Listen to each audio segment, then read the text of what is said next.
दोन महिलांनी केली भारताची परिक्रमा। दोन साहसी महिला डॉक्टर अंजुषा किमतकर आणि लक्ष्मी माथरे यांनी 84 दिवस 22,530 किलोमीटरचे अंतर गाठून भारत परिक्रमा पूर्ण करून विक्रम रचलाय।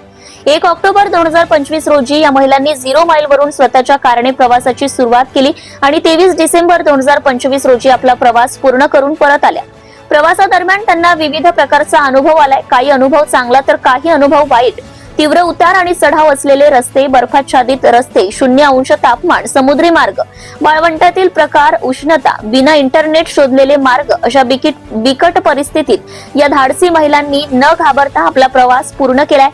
ही महत्वाची बाब असून कर्नाटकमध्ये भाषेचा प्रॉब्लेम आणि नागालँडमध्ये भीतीचा विषय वगळता बाकी सर्व प्रवास खूप छान झाला असं त्यांनी सांगितलंय। या मोहिमेचे मुख्य उद्देश नारी सक्षमीकरणाचा संदेश देणे, भारतातील विविध संस्कृती, परंपरा व भौगोलिक विविधता अनुभवणे, महिलांच्या मासिक पाळीबद्दल जनजागृती करणे हा होता। आजच्या या प्रगत काळातही महिलांना भरपूर बंधने असतात, तर काही महिला स्वतःहून बंधने लादून घेतात। यातूनच प्रेरणा घेऊन हा उपक्रम सुचला असेही त्यांनी पत्रकार परिषदेत सांगितले। साधारणतः 800 किलोमीटर दिवसाला प्रवास करायचो, त्यासाठी वर्षभरापासून कशी तयारी केली याबद्दल त्यांनी सांगितले। प्रवासादरम्यान महत्वाची बाब म्हणजे अन्नाची किंमत आम्हाला कळली। या बाबतीत सांगताना त्या म्हणाल्या की अन्न कुठेही वाया जाऊ दिले नाही, शिळे अन्न फेकले नाही। पूर्ण प्रवासात 1,50,000 चे पेट्रोल सह 4,50,000 रुपये खर्च आला।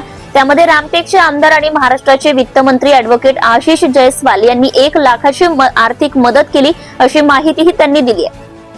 परिवाराची साथ, सर्व मोठ्यांचे आशीर्वाद आणि मार्गदर्शक अतुल चौकशे यांच्याशिवाय आमचा हा प्रवास अपूर्ण राहिला असता। आमच्या या प्रवासात त्यांचे खूप मोठे योगदान आहे असे पत्रकार परिषदेत बोलताना त्यांनी सांगितले। जनता टाइम्स आणि सटा टीव्ही चॅनलसाठी राजू कापसे, उपसंपादक। Subscribe now and press the bell icon. Never miss an update.